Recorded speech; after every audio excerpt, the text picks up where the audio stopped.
pessoal do Pernambuco Conservador, dando seguimento à série aí, conheça o seu candidato. Estamos aqui no município de São Lourenço da Mata, não é? Estamos aqui com o candidato a vereador, Pastor Silas, não é? O Pastor Silas vai se apresentar, aparece como mais uma alternativa, não é? Para nós trazermos aí uma luz no fim do túnel da nossa Câmara de Vereadores. E o Pastor Silas, não vou antecipar nada, ele vai se apresentar. Pastor Silas, fique à vontade. Bem, gente, eu agradeço a oportunidade de aparecer nesse momento. A gente precisa estar presente para que as pessoas entendam quem nós somos. Eu moro aqui há 50 anos. E eu acredito que principalmente aqui em Tiúma, todo mundo já me conhece. E conhece principalmente a minha família, porque minha mãe, né, a dona Zefinha, a parteira, morreu ano passado, Deus a levou, é muito conhecida aqui na comunidade. Então, nós temos assim, o conhecimento aqui, principalmente de uma, é muito grande. Eu sou pastor presbiteriano, sou hoje pastor da igreja presbiteriana lá em Bibiribe, né, e estou me envolvendo com política em São Lourenço, nos bastidores, há mais de 20 anos. E na linha de frente, desde 2012, eu acredito. De 2012 para cá, eu venho nessa marcha. Muito bem, Pastor Silas. Está chegando a sua vez, a sua hora. Pastor Silas, eu fiquei sabendo por um amigo meu, Ednilson, colaborador do canal, que sua mãe era uma conhecida parteira. Eu queria que o senhor falasse um pouco dessa história. Na realidade, minha mãe, ela não era parteira, ela é enfermeira obstétrica. Em 1964, ela trabalhava no Hospital Português, no Recife. Já tinha terminado o curso de enfermagem, de obstetrícia, né, de enfermeira obstétrica na Universidade Federal de Pernambuco. E o sonho dela era que os filhos estudassem lá, não deu, mas os netos estudaram na Universidade Federal. E ela foi convidada pelo Grupo Votorantim, na época tinha comprado a usina Tiúma de um grupo inglês, e o Grupo Votorantim resolveu não ter mais parteiras curiosas, então tomou a decisão de contratar alguém que tivesse conhecimento técnico, foi na Universidade Federal, e a Universidade Federal indicou, né, Dona Josefa Campelo de Lima. Eles foram lá, conversaram com ela lá no Português, e ela concordou em vir para cá. Isso era 1964, eu estava com 2 anos de idade quando cheguei aqui em Tiúma, e estou aqui esse tempo todo. Passei só 10 anos fora daqui, mas depois tive que voltar. Então, essa é mais ou menos a história da minha mãe. Minha mãe é muito conhecida aqui como mãe de todo mundo, porque naquela época as famílias eram muito grandes. Então você tinha famílias com 17 filhos, 15 filhos, 12 filhos. E a quantidade de crianças que nasciam em casa era muito grande. Então o Grupo Votorantim deu um prêmio para ela quando ela completou aí quase uns 3 ou 4 mil crianças. Então era um absurdo. Veio até uma reportagem do Canadá entrevistar ela, e ela tinha muito orgulho do trabalho dela. Uma coisa eu aprendi com minha mãe. Minha mãe, ela gostava de dizer que cada criança que ela ajudava a trazer ao mundo, ela se sentia mais responsável por ela do que mesmo a mãe, porque a criança viu ela primeiro do que viu a mãe, e viu ela primeiro do que viu qualquer outra pessoa. Então ela dizia, cada pessoa aqui de Tiúma, cada menino desse que eu peguei é um irmão seu. E nós crescemos desse jeito. E lá em casa, eu acho que o Edmilson já ouviu muito disso, todo mundo que passava lá pedia a bênção a ela. Então eu fui criado aqui como uma grande família, né? E minha mãe sempre se envolveu com política também. A trajetória dela aqui foi coroada, terminou com chave de ouro, porque quando ela faleceu, colocaram, e depois foi que eu descobri quem fez isso, uma placa agradecendo pela vida dela, dizendo que a família Campelo é uma família de responsabilidade, de honestidade, um símbolo. Então eu fiquei muito comovido, porque é muito difícil você estar 50 anos no lugar e ter esse reconhecimento da população. E eu não sabia que tinha feito isso, depois umas 3 ou 4 pessoas foram e voluntariamente fizeram isso. Infelizmente depois alguém rasgou, não sei quem foi, mas tiramos a foto e isso ficou guardado com carinho, né? 50 anos no lugar e ser reconhecido pela honestidade, sinceridade, pela... A maneira de agir foi, a maneira de viver fez com que as pessoas nos vissem como alguém que valia a pena confiar. Ela deixou o seu legado, né? O seu legado, né? Realmente pastor? ela deixou legado mesmo. E com certeza ficou registrado na memória das pessoas. Ficou. Pastor Silas, então o senhor conhece Tiúma bastante, né? O senhor falou 50 anos aqui na região de São Lourenço, em particular Tiúma, não é? Então, eu queria que o senhor falasse um pouco, o senhor já deve ter andado bastante, desde 2012 que está nessa milita, né, para tentar uma vaga na Câmara de Vereadores. E o senhor já deve ter andado, conhecido as demandas daqui de Tiúma, que são bastante, né? Parte de saneamento básico, são buraqueiras, são diversas naturezas as demandas, né? Então eu queria que o senhor, assim como conhecedor da região, né, em particular o bairro de Tiúma, né, falasse um pouco sobre as demandas daqui de Tiúma. Que seria relevante aí para, enquanto vereador, apresentar projetos para melhorar as condições do bairro de Tiúma. Olha, problemas nós temos muito. E eu acredito que o maior problema nosso está naquele mercado público. Aquele mercado público, eu não sei quanto de vocês experimentaram ir ali numa feira no domingo. E se você for no lado da feira de carne, você vai ver você vai ter uma visão que mais parece o século XII. Você vê as carnes sem estar refrigerada, pendurada, você vê mosca, você vê um esgoto ali. Eu conversando com uma senhora que tem uma barraca ali, ela disse que quando chove esse esgoto esborra e esse esgoto vem de um banheiro que tem lá, todas as águas das carnes que saem dali, as carnes apodrecem, isso atrai muita mosca. E eu fico pensando que ninguém vê isso. Ninguém enxerga isso. Talvez essa seja o maior problema que nós temos. Segundo, como você falou, essa história de buraqueira. Gente, isso é desleixo mesmo. Ou falta de organização. Veja mesmo, você tem Tiúma no passado distante, era só um engenho que a usina comprou, tem aquela rua principal. Mas depois começou a amontoar pessoas e ninguém teve a preocupação de fazer uma planta, dividir a cidade. Simplesmente foi aparecendo espaço, tirando a cana, colocando gente. Então você, olha, eu vinha dessa rua daqui para cá, você tem casas mais baixas do que a rua lá em cima, a casa lá embaixo, a outra casa mais em cima, não existe nenhum projeto, não existe nada. E consertar isso vai dar muito trabalho. Porque não tem como você dizer, olha, bota um elevador e sobe essa casa. Não tem como fazer isso. Não tem como você... Porque não houve projeto. Meu filho é engenheiro cartógrafo. E eu vendo ele nos trabalhos que ele faz, é interessante quando, antes de você colocar qualquer vila, fazer qualquer rua, o primeiro trabalho é você fazer um projeto daquilo. Então você vai ver a altimetria do lugar, você vai colocar aquilo no computador, você vai cortar e saber o quanto você vai tirar, vai colocar, para poder colocar as casas. Aqui não é feito isso. Então, por esse motivo, fica muito difícil você colocar saneamento básico. Como é que você vai botar saneamento básico se a casa está mais baixa e não vai passar os canos? É complicado. Não vai fazer isso, não tem como fazer. É verdade. Então, tudo é falta de planejamento. O plano diretor da cidade, né, já começa deficiente. E uma coisa que começa errada, não é? Não tem como terminar certo. Não tem, é complicado demais.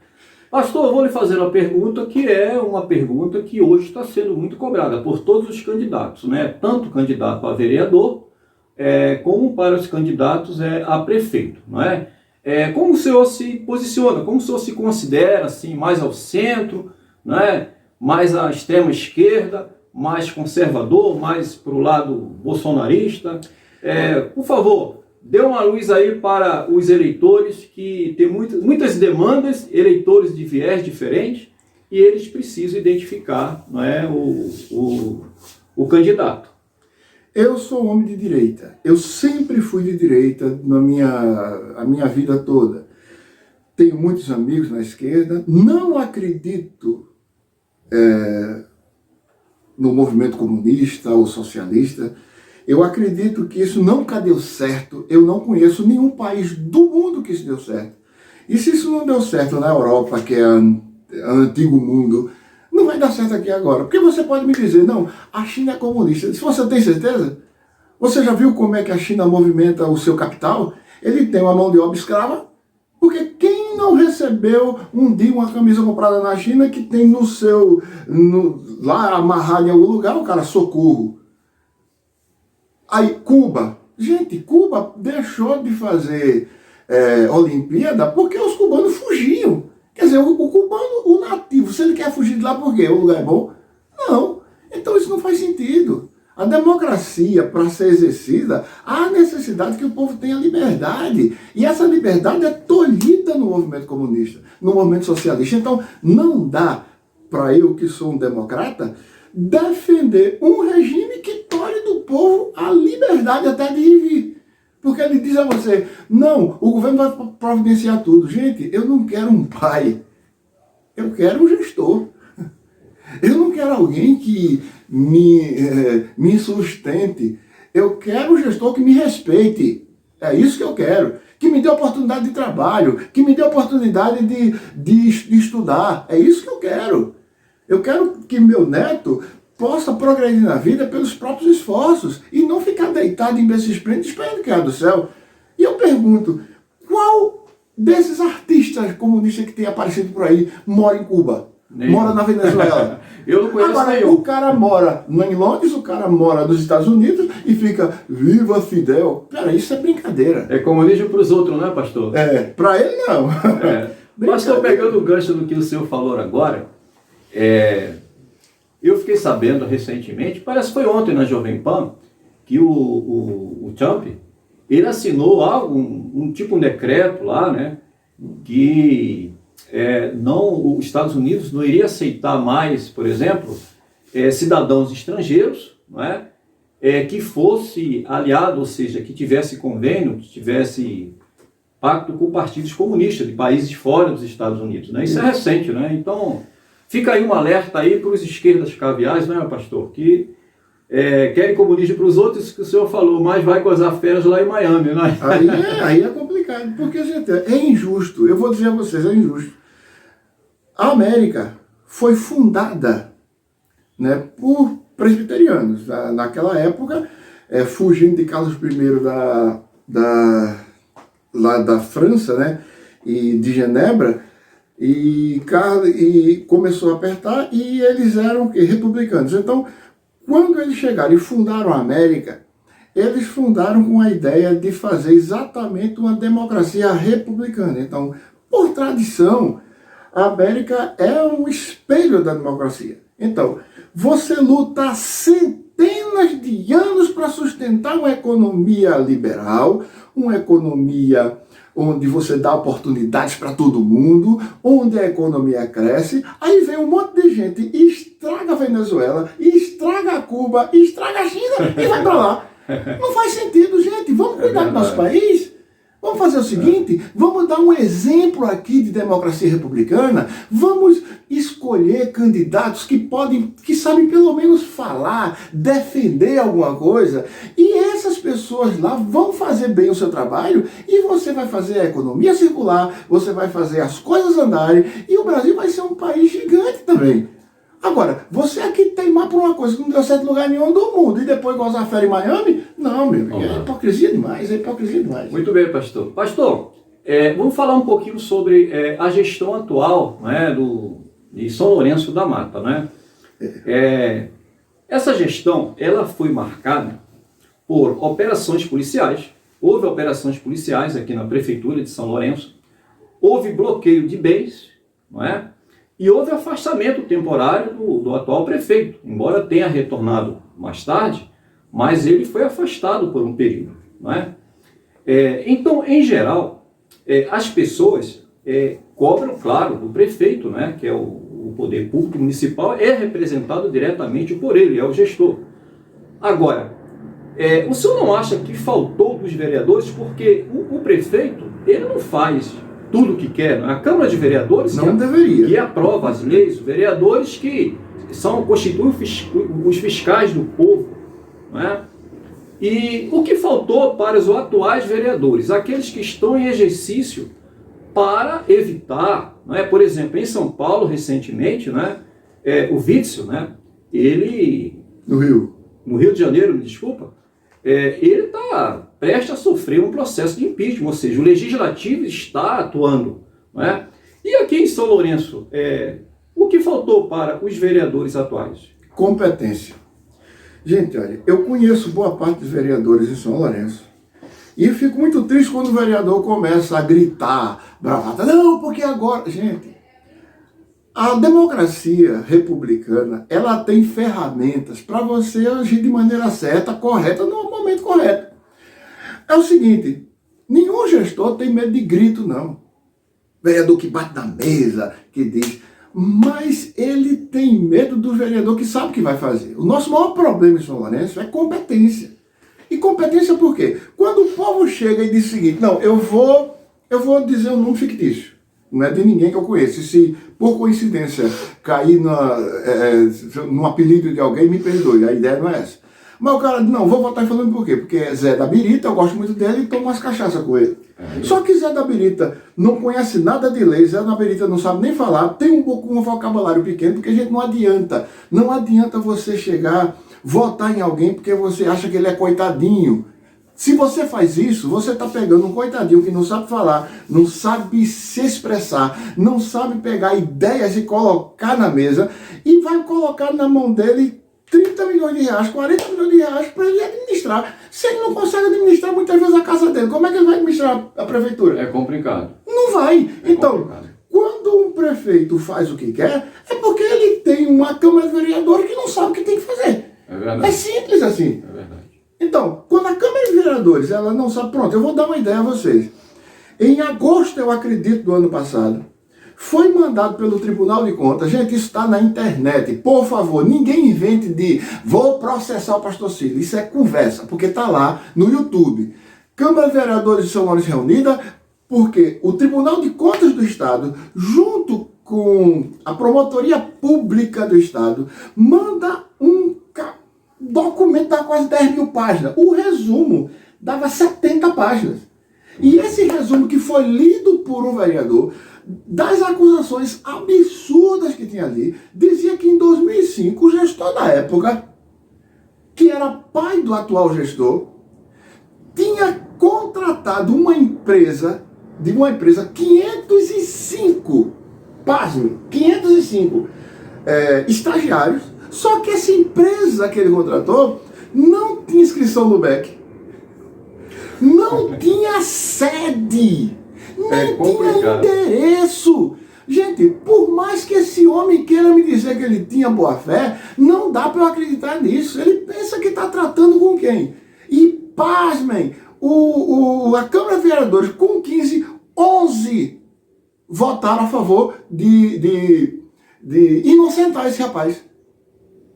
Inocentaram esse rapaz e quer ver uma grande coincidência? Dos 11 vereadores, um morreu, Cícero Pinheiro. Os outros 10, todos estão num partido só, o do prefeito. É complicado. Gente, por mais que você diga pra mim que isso foi mera coincidência, sinceridade, eu não sou ingênuo a esse ponto. Não foi coincidência. É como se fosse algo orquestrado. Gente, eu não estou acusando ninguém de nada, eu estou tratando de fatos. São fatos comprovados, O fato está lá. Porque, gente, algumas pessoas não entendem que você tem o Legislativo, o Executivo e o Judiciário. O Legislativo e o Executivo é votado. O Judiciário não, é composto de técnicos. Se você for na Constituição, você vai ver que o Poder Judiciário ele é colocado como auxiliar do Executivo e do Legislativo. Por quê?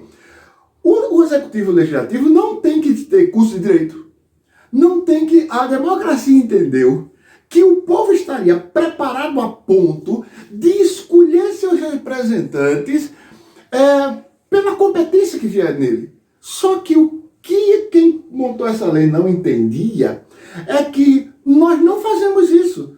Nós votamos no fulano da pipoca. O cara não sabe. Gente, vamos dar um exemplo. Tiririca, deputado federal do maior colégio eleitoral do Brasil. Isso faz sentido? Não tem o menor sentido isso. Tiririca que chega a dizer, gente, eu não sei o que foi um deputado federal, mas vote em mim, quando chegar lá, eu aviso a vocês. Aí você vai me dizer o quê? Não, o povo deu voto de protesto. Não, você deu um tiro no pé. Você pegou alguém que ia pegar milhões, e no caso de São Paulo é bilhões, e colocar ele para fiscalizar. Como ele vai fiscalizar se o que ele não entende disso, sem desmerecer a profissão de palhaço, sem desmerecer a profissão do vendedor de picolé, sem desmerecer a profissão de ninguém. Mas se você escolhe alguém que não sabe nem se expressar, você está dando um tiro no pé. E agora depois não reclame porque a sua escola está ruim, não. Não reclame porque a Câmara Vereadora está assim, não. Porque ela está representando você. Você foi que votou nele. Então o maior problema nosso não está no político, está no povo. É verdade.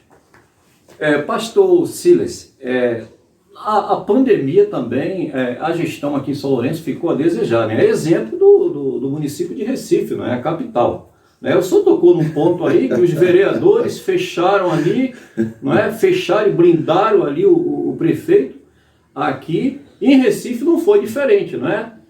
A oposição lá, né, em torno de 7 vereadores, tentaram investigar, não é, a dirigência dos recursos, que foi em torno de 600 milhões, não é, para gerir a pandemia, o Covid-19. E cerca de 30 vereadores votaram contra, não é, essa comissão provisória. Isso aconteceu em Recife.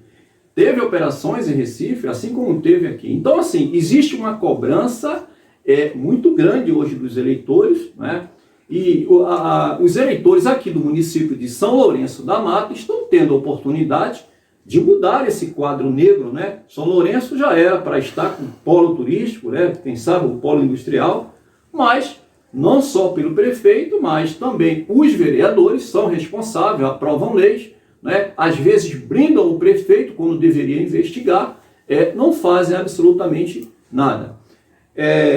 Pastor Silas, eu queria que o senhor trouxesse uma palavra de esperança para os moradores de São Lourenço da Mata, não é? Uma palavra para aqueles eleitores, aqueles cidadãos de bem, que já não acreditam mais em mudança aqui em São Lourenço. Acreditam que vai continuar essa dinastia de mais de 50 anos, não é? Seja vermelho, seja amarelo, e a coisa vai ficar por aí eternamente. Tem muitos eleitores aqui desiludidos, que não acreditam mais em política, não é? Assim como em outros municípios, mas um caso aqui em particular de São Lourenço da Mata. Traga uma palavra de esperança para esses eleitores, que uma luz no fim do túnel, que é possível sim mudar. Isso depende deles. Gente, de 2012 para cá, que eu tenho acompanhado de perto essa coisa, eleição, isso aqui em São Lourenço, eu percebi que mais de 30% de nossa população desistiu da cidade. Qual é a minha esperança? Que você saia da sua zona de conforto e diga não. Gente, não adianta você reclamar como nunca e votar como sempre. Mas você vai dizer, não, mas eu nem vou votar. Quando você faz isso, você é conivente. Porque esses caras do mal, ele tem o curral eleitoral dele. E ele vai lutar para que você vá para a praia. Ele vai lutar para que essa multa não passe de 3,50. Ele vai brigar para que você continue dizendo que está maltratando o político mal, indo para outro lugar e não votando. Só que você não vai votar. Você que não está acreditando, que está vendo que a coisa está ruim, não vai votar, mas o curral dele vai. E o curral dele é pago com o seu imposto. Porque quando você compra uma camisa, quando você compra um sapato, quando você faz a feira, sai dinheiro dali para que vá cair no colo do nosso gestor, no colo do legislativo. E se você não toma um posicionamento, sai da sua zona de conforto e faz o seu trabalho, quer votar, mas eu não sei em quem votar. Amigo, você tem em São Lourenço da Mata hoje 345 candidatos a vereador. Será possível que você não encontre ninguém que seja diferente dos outros daí? Dos 15 que está aí? Não, rapaz, isso é preguiça. O que nós lutamos é contra a corrupção. Mas não adianta você colocar alguém lá no Planalto que passou 30 anos sem ser corrupto. Se você aqui nutre o seu corrupto, e quando você fica em casa e o curral eleitoral dele vota nele, bota ele lá, você participou disso. Porque o que conta para a gente é voto válido. Você não votando, você não faz parte do voto válido, mas paga essa conta. Então eu queria que você lembrasse disso. Não sou eu que vou dar esperança para você, não. Eu espero que você, como cidadão, dê esperança para mim que esse negócio pode mudar. E só você pode fazer isso. Tá aí, pessoal, palavras fortes, mas verdadeiras. Pastor Silas se apresenta como mais uma luz no fim do túnel, mais uma alternativa, não é? E essa mudança, quem tem que fazer, como o pastor Silas falou, é você, não é? Porque quem vota, quem decide, quem vai ficar lá na Câmara de Vereadores votando ou decidindo o destino da nossa cidade, são vocês, eleitores.